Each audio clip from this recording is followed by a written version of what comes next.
क्या ये बात सच नहीं है कि बाबा साहिब अम्बेडकर ने यूनिफॉर्म सिविल कोड के बारे में कि यूनिफॉर्म सिविल कोड वॉलंटरी होना चाहिए, रजाकाराना होना चाहिए, मैंडेटरी नहीं होना चाहिए।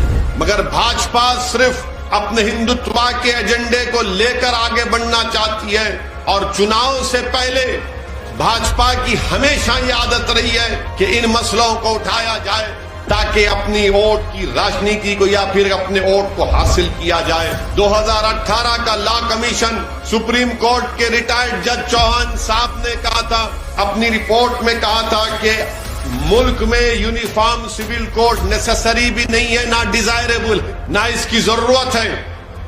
ये कहा था उस लॉ कमीशन की रिपोर्ट में। और आर्टिकल 29 भारत का भाजपा वालों क्या है? कल्चर की हिफाजत, जबान की हिफाजत, लैंग्वेज की हिफाजत एक फंडामेंटल राइट है।